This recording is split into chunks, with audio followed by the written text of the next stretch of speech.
Bien. Bon, Madame la Ministre, simplement, je veux dire que c'était un plaisir pour moi de vous accueillir dans votre ministère, puisque vous avez fait l'honneur de nous y recevoir depuis ce matin, où la commission mixte inondation siège, et peut-être rappeler que vous avez ici, autour de cette table, donc une presque totalité des membres de cette commission qui travaille depuis déjà quelques années, composée à l'origine du Comité national de l'eau et du COPRNM. Et je suis moi-même le délégué de Jean Launay dans la continuité pour co-présider cette commission. Et je dois dire que votre présence aujourd'hui montre l'intérêt que vous attachez à nos travaux, et en particulier à une des productions à laquelle nous avons beaucoup participé, qui est la stratégie nationale. Et nous sommes vraiment très heureux et très fiers de l'honneur que vous nous faites en nous recevant et en venant clôturer nos travaux. Merci beaucoup. Merci, Monsieur le Président, Monsieur le député, Madame la députée, Monsieur l'architecte. Je salue l'ensemble des élus ici présents et des élus de ma région. Pardon de les saluer tout particulièrement avec le PAPI sur lequel vous avez travaillé tout à l'heure. Je suis très heureuse de les accueillir ici. Je sais qu'il y a un PAPI qui a été déclenché à hauteur de 20 millions d'euros. Il y en a un autre dans les Alpes-Maritimes également. Et puis un troisième, je crois, qui n'est pas totalement terminé. Et puis bien sûr, tout le secteur de votre territoire qu'on pourra illustrer tout à l'heure sur la question de la stratégie. Je remercie tous les membres de cette commission mixte et tout particulièrement, je suis très heureuse de vous accueillir ici. J'ai tenu tout particulièrement à être parmi vous. D'abord pour souligner la qualité de votre travail depuis à peu près un an, si je ne me trompe, pour arrêter cette stratégie nationale au moins. Cette stratégie qui pour la première fois donc, est structurée grâce au travail que vous avez fait.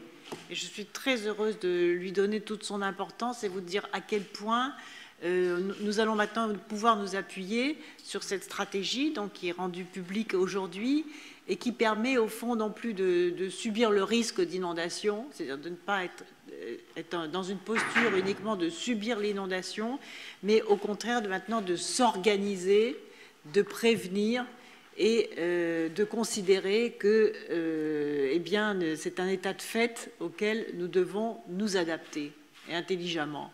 Donc ça change les données du problème, c'est-à-dire qu'il faut absolument sortir de la stratégie d'urgence pour rentrer dans la stratégie non seulement de prévention, mais d'organisation de la vie par rapport au risque d'inondation. Je remercie donc tout particulièrement M. Markovitch, le Président. Vous êtes très impliqué dans ce travail collectif et d'élaboration de cette stratégie nationale que j'ai le plaisir de rendre publique aujourd'hui. Vous, Madame Beaufils, sénatrice et maire de Saint-Pierre-des-Corps, qui êtes présidente du Centre européen de prévention du risque d'inondation, et vous êtes engagée sans compter pour promouvoir la prévention du risque d'inondation sur un territoire d'ailleurs emblématique de ce point de vue. Monsieur le député Jean Launay, président du Comité national de l'eau, particulièrement attaché à la cohérence entre la politique de la gestion et de la qualité de l'eau et la politique de prévention du risque inondation. Et M. Bonnet, donc architecte urbanisme, qui participe aux ateliers nationaux territoires en mutation exposés à un risque, avec 5 actions pilotes actuellement lancées, je vais y revenir. Réflexion qui part du territoire pour développer des stratégies innovantes permettant de faire du risque un atout. Et donc, adopter cette stratégie nationale est une priorité pour moi. Je l'ai d'ailleurs évoqué mercredi dernier au Conseil des ministres, où le ministre de l'Intérieur faisait le bilan des inondations. Comme vous avez vu aussi, pour la première fois, il y a eu la déclaration de catastrophe naturelle très rapidement déclenchée en quelques jours. Et j'ai évoqué donc le fait que j'allais présenter avec vous la stratégie nationale de la prévention du risque inondation. Je voudrais rappeler aussi que ce travail a été précédé d'une large consultation auprès de tous les publics qui pouvaient se sentir concernés. Plus de 170 contributions ont été formulées par toutes les parties prenantes lors d'une consultation nationale qui a eu lieu entre juillet et octobre 2013. Je veux aussi féliciter tout particulièrement les élus qui se sont associés à ce travail, notamment les élus du littoral après la tempête Xynthia. Et je remercie tous ces élus du littoral qui ont été très présents à la commission mixte inondation et qui ont largement contribué au débat. Cet enjeu de prévention et d'adaptation au risque inondation s'étend parce qu'il faut y intégrer des endroits qui jusqu'à présent ont été épargnés, des endroits qui ont déjà été touchés, et lorsque le phénomène se renouvelle, d'ailleurs, il est fréquent d'entendre dire que l'on n'a jamais connu un phénomène d'une telle ampleur et que les mesures précédentes ont été insuffisantes. Donc c'est pour sortir de cet état de fait qu'il est très important de changer de dimension. Une évaluation du risque inondation en France a montré que 17 millions d'habitants, 9 millions d'emplois sont situés dans des zones potentiellement inondables et 122 territoires à risque important ont été identifiés. C'est donc absolument crucial de mettre en place cette stratégie nationale de prévention et d'adaptation au risque d'inondation. Elle se met en place, elle recouvre une stratégie d'anticipation sur ce risque.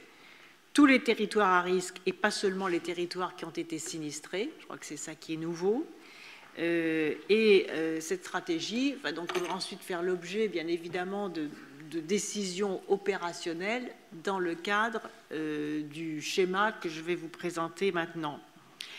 Le premier objectif de cette stratégie, c'est mieux connaître le risque auquel on est exposé et savoir s'y préparer. Car cette politique de prévention des inondations est l'affaire de tous, chacun doit y participer et pour se protéger, il faut commencer par connaître. Et souvent, c'est un peu un tabou de connaître, parce que c'est vrai qu'on n'aime pas trop, sur les territoires, montrer qu'on est dans des zones inondables. Eh bien, je crois que maintenant, il faut le dire.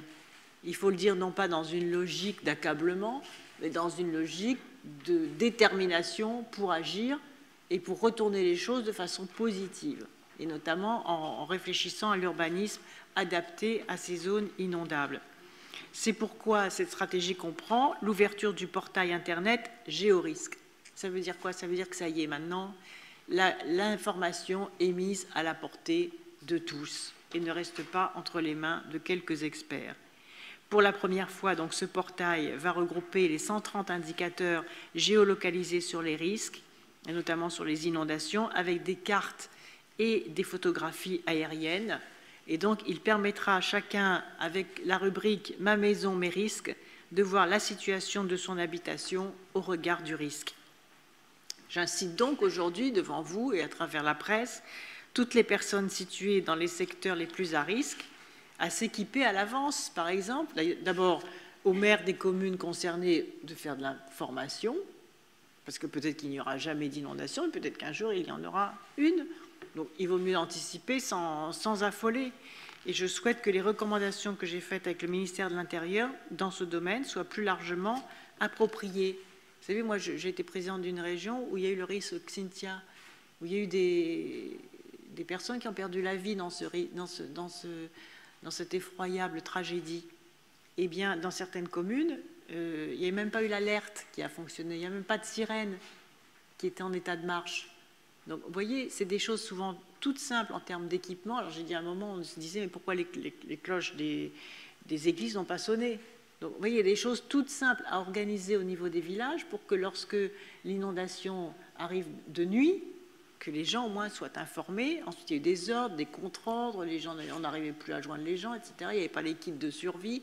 Donc, ce qu'il faut, c'est que maintenant, dans les communes concernées, tranquillement, au moment justement avant qu'ils puissent, et on espère qu'il n'y aura jamais de drame, mais avant que ces événements d'inondation arrivent, qu'on puisse s'organiser, comme ça se fait d'ailleurs dans les pays ou dans les territoires. Je pense aux Antilles, où je suis allée voir la gestion des risques. Les populations sont beaucoup plus formées. Il n'y a pas de panique. On sait que le cyclone va arriver et chacun sait ce qu'il a à faire. 3 litres d'eau par personne, une lampe de poche, le double des clés dans une boîte hermétique. Chacun sait ce qu'il a à faire. C'est pour ça que dans le document qui est distribué, il y a des choses très simples aussi sur la question du kit de prévention. Qu'est-ce qu'il faut garder dans un espace protégé, dans une boîte hermétique, au cas où ça arrive, pour pouvoir résister 3 jours. Voilà. Donc on le sait, puisqu'il y a l'expérience de la sécurité civile. Donc j'ai travaillé avec la sécurité civile et on a remis ce document dans le document qui vous est présenté pour que dans toutes les communes qui se trouvent sur ces sites, eh bien, les habitants puissent s'équiper et puissent savoir qu'il y a des choses toutes simples. Le double des clés, par exemple, c'est quelque chose auquel on ne pense pas. Parce que si c'est la panique, on ne trouve plus les clés de chez soi, ou on court, on claque sa porte, on ne peut plus rentrer chez soi. Combien de fois c'est arrivé dans les drames? Donc, on a le double des clés de son domicile et de sa voiture dans cette boîte hermétique. On a de quoi survivre, on a de l'eau, etc. On a une lampe de poche, on a des allumettes. Donc, ce sont des choses très simples, mais c'est souvent à partir des choses les plus simples qu'ensuite les dynamiques collectives d'organisation se mettent en place. Pour les collectivités, il s'agit deuxièmement, donc le site Internet, pour les collectivités, rendre nos territoires moins vulnérables aux inondations et améliorer la prévention. C'est pourquoi est lancé aujourd'hui le groupe de travail qui va élaborer le référentiel de vulnérabilité. Car comme vous l'avez vu et comme vous le verrez dans le document, il y a en effet des cartographies qui sont données, mais pas avec, c'est une première évaluation, mais pas avec la dimension encore vulnérabilité. Qu'est-ce que c'est la vulnérabilité? Par exemple, un rez-de-chaussée est plus vulnérable qu'un étage, les enfants, les personnes âgées, les personnes à mobilité réduite plus vulnérables que les autres, les personnes exposées aux crues soudaines plus vulnérables que celles exposées aux crues lentes, etc. Donc on va affiner, grâce à vous, ce référentiel de vulnérabilité qui va apporter dès 2015, donc ça va être très rapide, aux collectivités, aux citoyens et aux acteurs économiques des informations complémentaires. Concrètement, cela va permettre de requalifier un certain nombre de quartiers, de concevoir des quartiers nouveaux également en intégrant le risque d'inondation. Cela peut prendre la forme de construction dont la partie du logement est située au-dessus du niveau de crue, par exemple. Donc il va falloir que les documents d'urbanisme s'assouplissent et je vais faire en sorte que les documents d'urbanisme et que les architectes des bâtiments de France ne fassent plus obstacle à la modification des habitations. Parce qu'il ne s'agit pas, on ne va pas non plus supprimer toutes les habitations dans les zones exposées au risque. C'est pour ça qu'on en sort de façon positive d'une stratégie nationale. Il ne s'agit pas de détruire, au contraire, il s'agit de concevoir et de construire autrement les habitations sans être contraints ou empêchés par des règlements d'urbanisme ou par des règlements des architectes des bâtiments de France. Et c'est pourquoi le travail sur l'urbanisme est aussi important, parce que justement pour savoir s'adapter sans s'affoler et en tenant compte des nouvelles technologies de la construction, s'adapter aux risques d'inondation.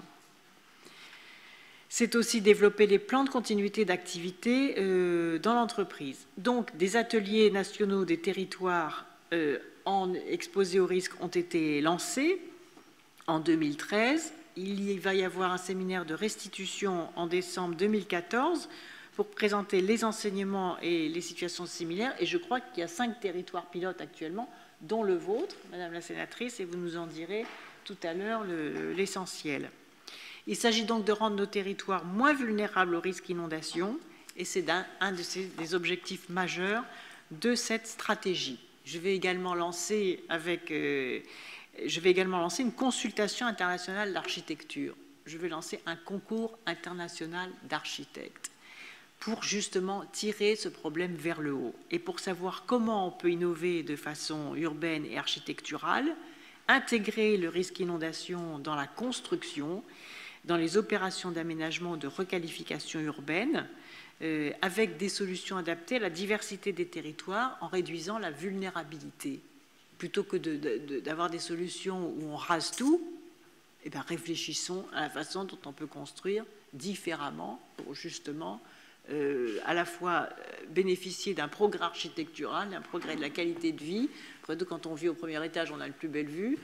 Et en dessous, si on peut concevoir même des maisons, j'ai vu des opérations comme ça dans le nord de l'Europe, des maisons sur pilotis où l'eau peut traverser sans se confronter à un mur, et donc du coup, l'habitation est au premier ou au deuxième étage. Et c'est vrai que c'est peu habituel en France, d'abord parce que c'est interdit aujourd'hui par les règles d'urbanisme. Il faut absolument faire évoluer ces règles d'urbanisme pour qu'on puisse justement sortir par le haut de cette problématique et que finalement l'évolution architecturale puisse permettre de continuer à vivre, à travailler dans ces territoires qui momentanément peuvent être soumis à des risques d'inondation. Je veux aussi m'adresser aux collectivités territoriales qui mènent des démarches innovantes en matière de gestion du risque et nous allons lancer avec les associations qui les représentent une consultation nationale pour valoriser et diffuser les actions originales permettant d'améliorer la capacité des territoires à faire face à une inondation et à revenir très rapidement à un fonctionnement normal. Mutualisons les bonnes pratiques. Il y en a beaucoup sur les territoires, ceux qui sont les plus exposés, ceux qui subissent de façon brutale les inondations, ils ne sont pas formés, ils n'ont pas été habitués, ils n'ont pas eu le temps d'échanger les bonnes pratiques. Et donc, je pense qu'avoir le courage de publier une carte des espaces qui risquent d'être inondés, ce n'est pas pour faire peur, ce n'est pas pour affoler, au contraire, c'est pour dire qu'il y a des solutions qui existent et qu'il est très important de mutualiser ces solutions avant que l'inondation n'arrive. Et à partir du moment où des territoires se sont engagés dans ces solutions parce qu'ils subissent ce type de phénomène, eh bien, il est très important de les mettre à la portée de tous. Enfin, pour améliorer la prévention, le fonds de prévention des risques naturels majeurs sera désormais mieux ciblé vers les collectivités qui ont intégré les mesures de prévention, que sont la pose de repères de crues. Où est-ce qu'il est, mon petit repère? J'en avais un. Alors là, je vais demander aux maires de poser les repères de crues, parce que les maires ne le font pas. Parce que et en même temps, enfin, sauf certains, et en même temps, je comprends, parce que quand un drame comme ça arrive, on a envie de l'oublier le plus vite possible. Vous voyez, il y a un effet psychologique qui se passe. Et pourtant, c'est absolument indispensable que la pose des repères de crues soit faite. C'est obligatoire, il faut que ça soit fait. Ensuite, l'élaboration des plans communaux de sauvegarde. Et enfin, la réalisation d'exercices réguliers dans les communes. Ça, c'est très important. Et donc, les communes qui font ces efforts, eh bien, bénéficieront prioritairement du fonds de prévention des risques naturels majeurs. Donc c'est à vous, hein, votre commission mixte aussi, de savoir comment est-ce qu'on peut inscrire aussi dans le cahier des charges de labellisation des plans d'action de prévention des inondations, les PAPI, ce type de mécanisme. Troisièmement, améliorer la résistance des réseaux pendant la crise et s'assurer qu'ils continueront à fonctionner au mieux. Ça, c'est un problème crucial, fondamental, parce que si les réseaux résistent, que le retour à la vie normale peut se faire le plus rapidement possible, que ce soit les réseaux de transport, les réseaux de fluide et d'énergie, les réseaux d'assainissement et les stations de traitement. Donc j'ai demandé au ministre de l'Intérieur, j'ai proposé que nous réunissions à la rentrée tous les opérateurs des réseaux nationaux pour accélérer leur mobilisation à la préparation d'une crue. Et je pense que c'est ainsi que nous allons réussir avec ces entreprises, les élus, les associations, à mettre en place des actions efficaces sur le maintien des réseaux. Comme vous pouvez le voir, donc, la prise en main aujourd'hui de cette stratégie nationale repose sur le travail que vous avez fait, sur votre connaissance du terrain, sur votre expérience aux uns et aux autres, sur lesquelles vous allez d'ailleurs vous exprimer dans quelques instants. Et je voulais une nouvelle fois vraiment vous en féliciter parce qu'on a là un document, moi, que je trouve tout à fait remarquable, avec des cartographies qui sont vraiment très instructives, avec une description des actions qui sont engagées, dont je viens de vous donner quelques aperçus, et c'est vraiment une dimension nationale positive.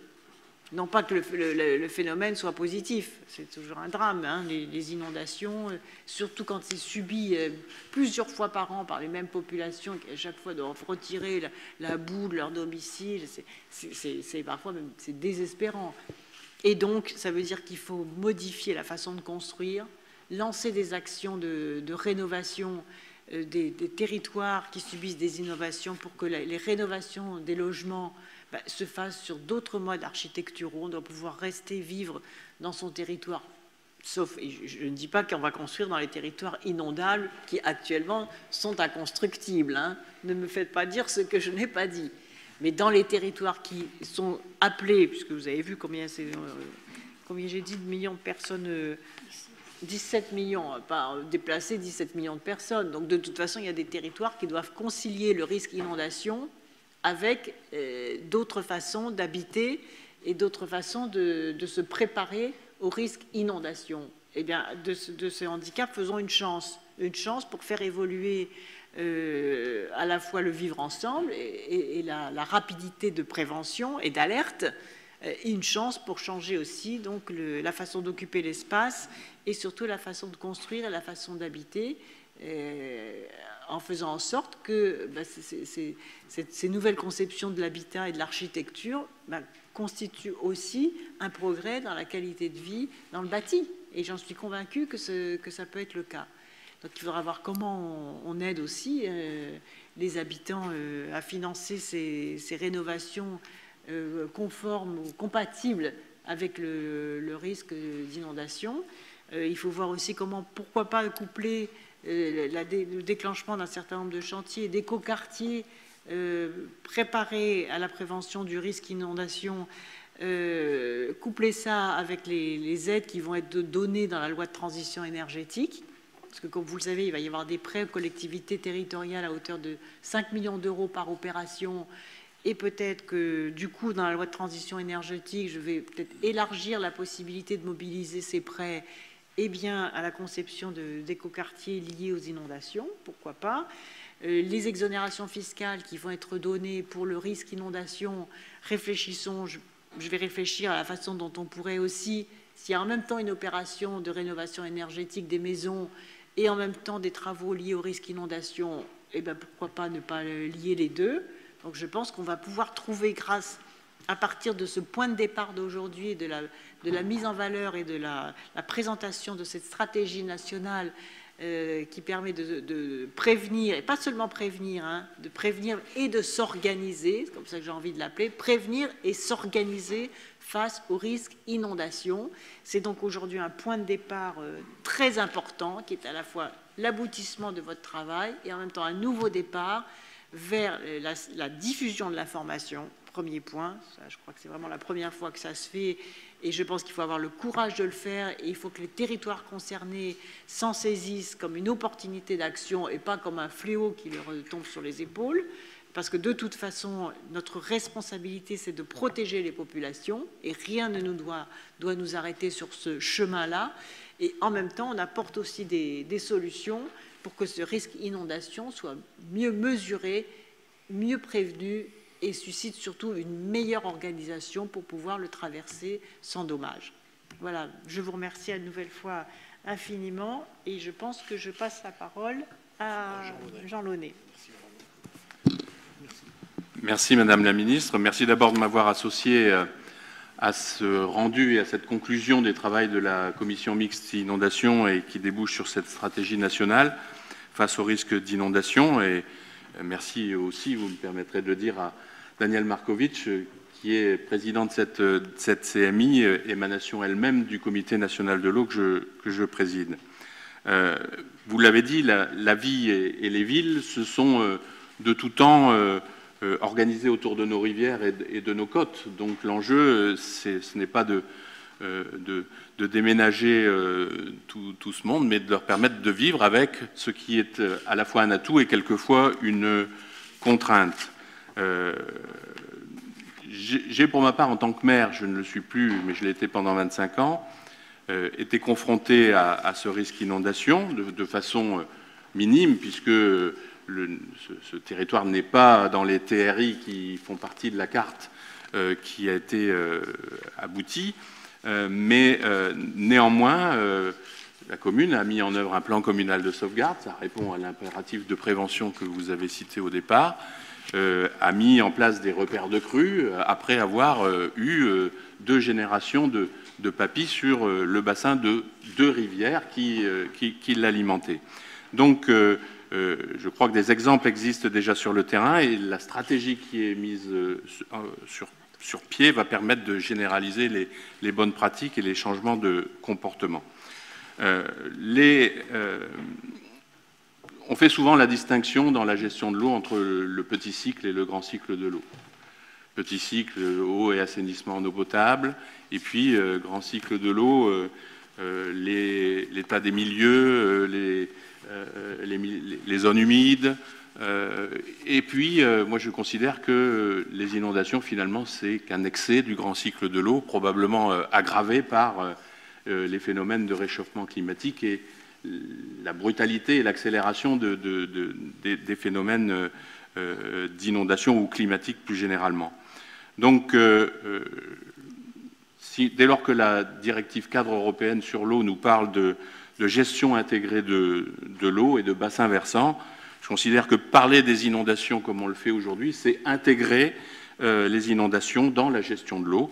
Et donc, la question que vous avez évoquée en fin de votre propos sur les réseaux et les entreprises de réseau, c'est un sujet qui est tout à fait réel et devant lesquels les collectivités sont confrontées dès lors qu'elles sont touchées. Dans le bassin Adour-Garonne où je suis élu, en juin 2013, le sud de la Haute-Garonne et les Hautes-Pyrénées ont été particulièrement touchés par des inondations fortes. Eh bien déjà à ce moment-là, l'agence de l'eau et les élus du comité de bassin ont été, j'allais dire naturellement, sensibilisés à cette problématique et ont décidé d'intervenir pour aider les collectivités locales à réagir vite pour remettre en état les réseaux. Alors bien sûr, là on est dans une stratégie positive d'anticipation sur la qualité des réseaux.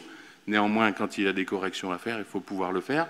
Et je crois que ça nous place tout à fait sur un élargissement à l'avenir du champ d'intervention de l'État avec les collectivités locales, c'est-à-dire par le biais de ces établissements publics de l'État que sont les agences de l'eau et le travail que nous aurons à faire dans les comités de bassin qui s'installent. C'est un autre sujet, je crois, que vous avez prévu d'aborder prochainement.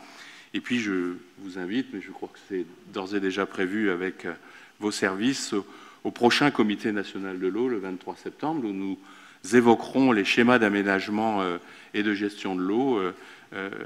C'est toujours une histoire d'eau. Parfait. S'il fallait retenir, vous voyez, une ligne directrice, d'ailleurs, c'est mis dans l'excellent dossier qui vous a été distribué, vous aurez tout est dedans. Hein. Je voudrais aussi féliciter les services du ministère et vous tous, parce que le dossier est vraiment très très bien fait. Je l'ai appelé « Ne plus subir, mais anticiper et s'organiser ». Ne plus subir, mais anticiper et s'organiser. Et pour la première des conditions, c'est d'accéder à l'information. Et je pense que les citoyens ont suffisamment de maturité maintenant pour accéder à l'information sans s'affoler, mais au contraire en se disant nous n'allons plus subir, nous allons anticiper et nous organiser. Et d'autant qu'avec le réchauffement climatique, de toute façon, les perturbations atmosphériques vont s'accentuer, de toute façon. Alors ne fermons plus les yeux. Hein, regardons au contraire de quels moyens nous disposons, de quelle intelligence collective nous disposons pour pouvoir ne plus subir, mais anticiper et s'organiser. Madame Beaufils. Merci, Madame la Ministre, de m'avoir invitée à cette présentation d'une stratégie nationale. En vous priant de m'excuser, j'ai quelques problèmes de voix liés à une trachéite en lien avec des petits problèmes de climatisation. Mais ce n'est pas grave, ça montre que de temps à autre, il faut gérer la pollution des climats. Bien, ça c'était une aparté. Non, je voudrais surtout dire que moi je suis très heureuse aujourd'hui que vous m'ayez invitée pour cette présentation de la stratégie nationale parce que c'est quelque chose à laquelle je suis très attachée.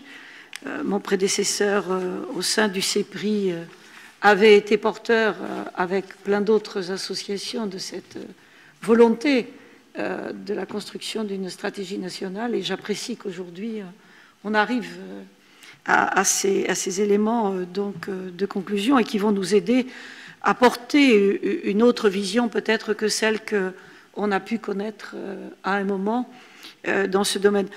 On disait il y a quelque temps dans notre région, il faut vivre avec le fleuve. C'est une autre façon de dire les choses, c'est-à-dire que la vie, elle s'est construite autour de l'eau, qu'elle soit dans un fleuve, qu'elle soit dans une rivière, qu'elle soit autour d'un torrent, qu'elle soit au bord de la mer. Cette eau, elle nous est vitale, mais il faut savoir aussi qu'elle peut être porter des désagréments. Et donc, il faut savoir comment on traite ces éléments-là, c'est-à-dire à la fois vivre avec ce risque. Alors, je dirais que ce que je ressens par par ma pratique à la fois de maire, mais aussi dans tout le travail que l'on mène à l'intérieur du CEPRI, c'est que les collectivités ont prioritairement besoin de la bonne connaissance du risque sur leur territoire. Sans cette bonne connaissance du risque, il est très difficile ensuite de traiter la façon dont on va vivre sur le territoire et faire en sorte que les populations ne subissent pas un risque plus important, mais bien au contraire, aient cette capacité de vivre dans de meilleures conditions. Donc, le renforcement de la protection, quand il est possible, je crois qu'il faut en effet s'en préoccuper, mais on sait aussi que sur un certain nombre de territoires, c'est la façon dont on va faire évoluer l'existant qui nous apportera des modifications, elles aussi intéressantes. Vous avez dit, Madame la Ministre, que dans certains pays, on avait pensé à la construction sur pilotis. Je vais être obligée de vous inviter à Saint-Pierre-des-Corps parce que nous avons nos premières maisons sur pilotis et quelques autres exemples en termes de réalisation architecturale qui font la démonstration qu'aujourd'hui, bien, en effet, on a déjà fait bouger énormément la conception dans laquelle, à la fois, on construit des nouvelles habitations, mais aussi à la fois la réhabilitation de l'existant, parce qu'on ne peut pas ne pas s'interroger sur l'existant et faire que cet existant aussi soit moins vulnérable au risque d'inondation. Alors moi aussi, je ne suis pas dans une démarche où je dis qu'il faut que partout on construise. Je crois qu'il faut vraiment être à partir de l'analyse du risque, voir comment on peut travailler ces questions. Je pense qu'il y a également un autre sujet qui me semble être très important et que vous abordez, c'est que cette connaissance du risque, elle doit être largement partagée, bien évidemment, par les élus des collectivités, mais largement partagée par les activités économiques, par la population. Ça fait partie des choses importantes et je crois que la sensibilisation, il faut qu'on trouve en effet tous ensemble comment on l'améliore. Un DICRIM est un outil très important, sauf que le constat que j'ai fait, c'est que quelques mois après avoir distribué le DICRIM, quand je me suis préoccupée auprès de la population de savoir ce qui était devenu le DICRIM, nous sommes bien souvent très mal à l'aise parce qu'on ne sait plus où il est mis, on ne sait plus très bien ce qu'il y a dedans. Donc ça montre que le rappel, l'intervention régulière et permanente, ça doit être quelque chose qui doit être très présent et qu'il faut multiplier toutes les actions. Et le Centre européen de prévention des risques d'inondation va essayer de travailler sur ces questions des outils de sensibilisation avec les moyens d'aujourd'hui, essayer de voir comment on peut rendre plus interactif cette façon de sensibiliser. Je croise les deux parce que je ne peux pas, moi, me détacher à la fois de cette responsabilité CEPRI qui m'amène à réfléchir avec d'autres aux solutions que l'on peut traiter, et puis au travail du TRI que l'on est en train de faire. Et notre atelier, moi je voudrais remercier l'équipe qui est managée par Frédéric Bonnet, qui nous fait réfléchir, nous aussi, sur notre territoire, sur la façon, et quand je dis notre territoire, ce n'est pas que Saint-Pierre-des-Corps, c'est bien tout le Val de Tours qui est concerné, mais comment nos territoires, nous pouvons éviter qu'ils deviennent des friches, parce que c'est ce que ça pourrait devenir si on ne faisait rien, et faire en sorte qu'au contraire, on leur donne des perspectives d'avenir, parce qu'on aura su réfléchir ensemble à la façon dont on peut faire en sorte que demain, même si ce risque existe, eh bien, ce territoire soit moins vulnérable au risque. On sait que les ruptures de digues sont des choses importantes. La digue, elle peut être protection, mais elle peut aussi présenter un certain nombre de dangers. On sait donc qu'il faut travailler ces questions-là. Comment, vous le disiez tout à l'heure, Madame la Ministre, comment ces territoires qui ont de la qualité, puisqu'on a l'eau à proximité, comment on en fait des atouts et non pas simplement des handicaps.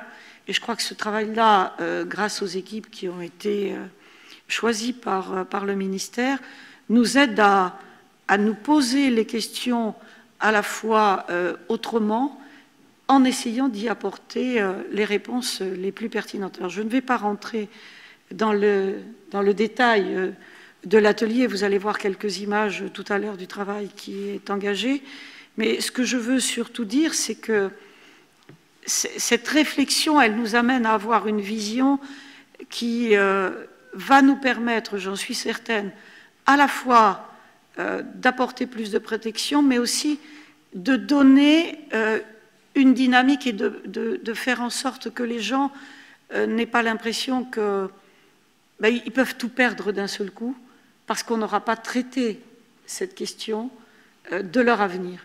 Et je crois qu'on a suffisamment d'exemples qui ont montré que de ne pas avoir traité en amont le risque d'inondation, et moi j'ai en tête, je suis allée à la Faute-sur-Mer peu de temps après Xynthia, j'ai très mal vécu la vision du territoire, pour ne pas dire que ne pas vouloir voir la réalité, ne pas vouloir la traiter, c'est pire que de travailler justement au traitement du sujet, à faire en sorte qu'on y apporte des solutions plutôt en amont, et qu'on crée les conditions que les habitants s'approprient cette connaissance du risque pour mieux le gérer et accepter les évolutions de leur territoire et de leur lieu de vie.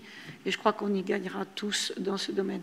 Je crois que c'est ce que nous propose la stratégie nationale, et c'est en cela où j'apprécie d'être à vos côtés aujourd'hui pour cette présentation. Merci beaucoup. Monsieur Bonnet. Merci Madame la Ministre. Donc ces ateliers nationaux sur 5 sites, un en région parisienne, un dans le Var, en Lorraine, Tours et Saint-Pierre-des-Corps, et la vallée de l'Oise, pardon, entre Compiègne et Creil. L'État, en fait, met à disposition de communes qui ont été candidates, qui sont volontaires, de l'ingénierie pour réfléchir à un projet de territoire où les deux questions principales, c'est réduire la vulnérabilité et prendre en compte le risque, et trouver des principes d'aménagement à une certaine échelle qui permettent de rendre en plus de positiver et de tirer parti finalement de ce risque qui parfois a des conséquences catastrophiques.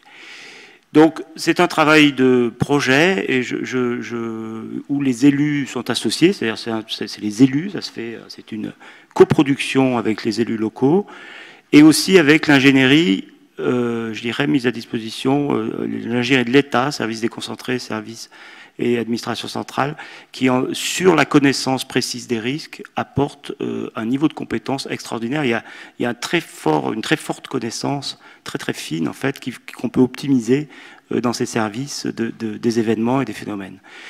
On voit, comme on travaille sur 5 sites, que les situations sont très contrastées, c'est-à-dire l'eau ne monte pas de la même manière, il y a des zones qui sont habitées, il y en a d'autres qui sont agricoles, les usages des sols ne sont pas les mêmes, donc la nature des risques n'est pas tout à fait la même, ce qui veut dire qu'en gros, comme vous l'avez dit, Madame la Ministre, il y a une nécessité d'adaptation et de contextualisation, s'adapter au contexte, qui veut dire qu'il faut un projet, en gros. C'est-à-dire qu'il faut s'adapter aux circonstances locales. On voit par exemple sur cette image la vallée de l'Argent. La vallée de l'Argent, on a une problématique, c'est une zone, la zone inondable est essentiellement agricole, pratiquement la totalité des usages sont agricoles, ce qui pose un certain nombre de questions. Il y a aussi des gens qui habitent, c'est pour ça d'ailleurs qu'il y a eu des drames récemment, parce qu'il y a encore quelques populations qui sont installées sur le site, mais grosso modo c'est une zone qui n'est pas urbanisée. Donc la question ici, c'est plutôt de prendre acte déjà définitivement du caractère non constructible de la zone, et donc de sa vocation agricole, ce qui suppose de faire un projet agricole qui soit viable, qui soit adapté en fait au risque, et où il n'y ait pas une fragilité économique qui viendrait que les installations soient détruites tous les 3 ans ou tous les 5 ans, et de faire en sorte que cette sanctuarisation ou de cette préservation définitive finalement de ce territoire soit considérée comme une chance pour les parties qui, elles, sont habitées et construites. On est sur la Côte d'Azur. Ça peut, effectivement, il y a eu des drames et c'est ressenti de manière très négative, le fait qu'il y ait des inondations, mais en même temps, c'est une chance pour cette vallée, puisque c'est une des vallées de la Côte d'Azur qui n'a pas été complètement remplie de pavillons, qui n'a pas été complètement urbanisée, et où il y a encore certains équilibres écologiques, une certaine qualité du paysage, un certain nombre d'avantages, finalement, pour les populations qui sont installées. Donc, comment faire la part des choses entre la gestion du risque pour les agriculteurs et pour les quelques personnes qui sont installées sur ce site qui y travaillent, et le fait que ça peut devenir un vrai atout pour toute la vallée. C'est très différent chez Madame Beaufils à Tours, peut-être l'image suivante, où on a ici une zone qui, elle, est habitée. Donc ça fait partie des sites, je dirais, historiques, où on se met à côté des rivières, donc on vit avec l'eau quelque part pendant des siècles. Hein. On a tendance à oublier qu'on a vécu pendant très longtemps avec l'eau.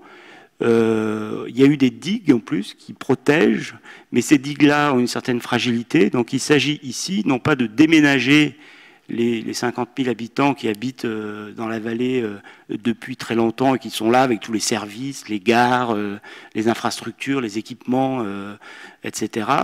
Mais d'une part d'avoir un certain nombre d'interventions sur les ouvrages de manière à ce qu'ils ne soient pas fragiles et qu'il n'y ait pas de catastrophe, de réduire à zéro ou très proche de zéro la probabilité de la rupture, mais aussi de tirer parti de cette consolidation des digues pour avoir un projet qui, par exemple, au nord de Saint-Pierre-des-Corps, redonne une façade sur la Loire.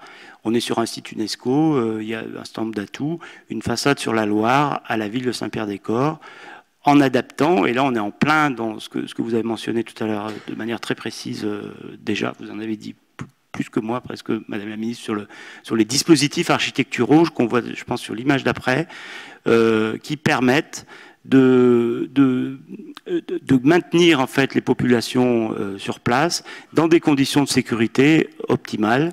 Ça veut dire qu'on arrête d'habiter au rez-de-chaussée, ça veut dire que la digue, vous voyez là, elle est épaissie, elle est renforcée, donc elle ne rompt plus, etc. Et puis on se retrouve avec une grande promenade en bord de Loire, qui a aussi l'avantage de réduire la circulation, ce qui veut dire que les travaux mis en œuvre et les travaux d'aménagement mis en œuvre pour la protection contre les inondations peuvent avoir d'autres fonctions. Par exemple, dans ce cas-là, améliorer la qualité de l'air, qui est aussi une question importante, ou améliorer les continuités écologiques. C'est-à-dire qu'on peut mélanger un certain nombre d'objectifs qui sont de nature différente, qui viennent, c'est tout l'intérêt d'un projet, qui viennent se rassembler en fait autour d'un même ouvrage en répondant à plusieurs problématiques. Et puis je terminerai juste par une image très brève. Ça, on est ici en région parisienne, on est au bord de la Seine.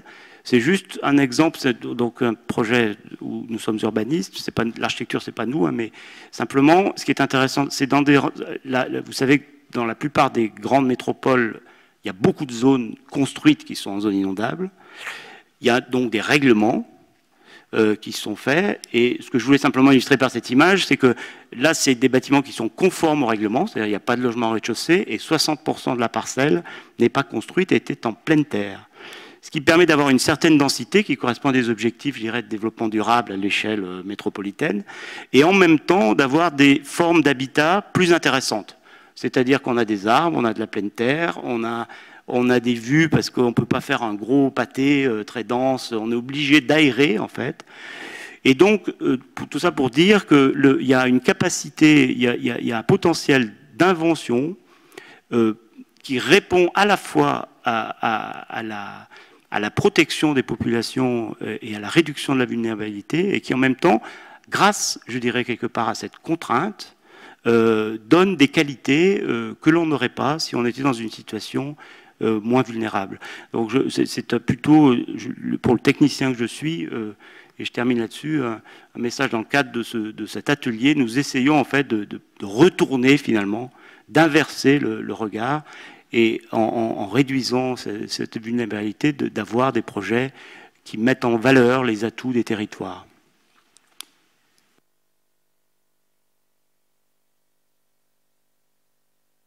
Est-ce qu'il y a des interventions?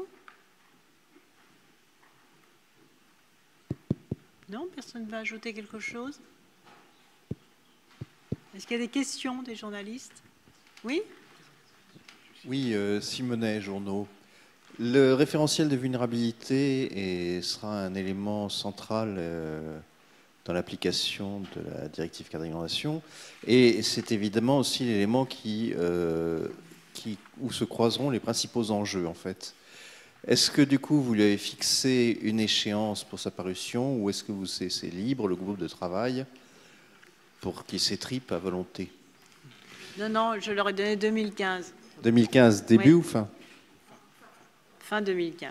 Merci. Automne, à l'automne, avant les inondations d'hiver.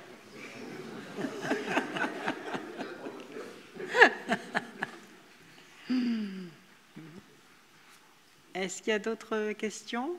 Oui. Bonjour, Olivier Baumann, journaliste au Moniteur des travaux publics et du bâtiment. Madame la ministre, vous avez parlé d'une consultation internationale d'architectes. Oui. Est-ce que vous pouvez nous donner là aussi une échéance pour le lancement de ce concours? On va le faire très rapidement. D'ailleurs, j'ai demandé à Frédéric Bonnet de me faire une proposition de conception, de cahier des charges, d'appel à projet, de structuration d'un jury.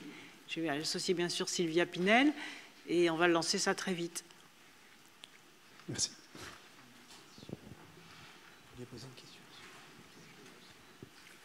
Jean-Pierre Massuet, COP-RNM. Juste une question. En partant du principe que sur le plan européen, nous avons cette directive sur les inondations et les submersions marines, est-ce qu'il ne serait pas judicieux d'envisager des projets concertés, par exemple avec la Belgique, avec l'Allemagne, avec l'Espagne, avec l'Italie, pour peut-être faire financer un certain nombre de projets par l'Union européenne? Et en particulier, la directive communautaire prend en compte les problèmes de protection du patrimoine culturel contre les inondations et submersions marines. Et là, je pense qu'il y aurait des choses à faire. Oui, qui est-ce qui souhaite répondre? Oui. Je ne vais pas répondre directement à la question, mais vous donner un exemple de ce qui se fait, puisque le PTB Seine Grand Lac travaille actuellement dans un partenariat avec Pékin et avec Amsterdam pour une réflexion globale justement sur les politiques d'inondation. Et je pense que c'est le genre de partenariat qui devrait pouvoir fonctionner, à défaut d'avoir des financements directs sur des opérations, ce qui n'est pas non plus refusé. Mais il y a déjà le besoin d'avoir une vision collective sur ces sujets. C'est une bonne piste, oui, qu'il faudrait creuser, en effet. Ouais. Est-ce qu'il y a d'autres questions? Voilà. Bah, écoutez, je vous remercie. En tout cas, je vous invite à prendre connaissance du dossier, du site. Une fois de plus, je voudrais remercier les services du ministère de cet excellent dossier, très bien fait. Voilà, merci beaucoup.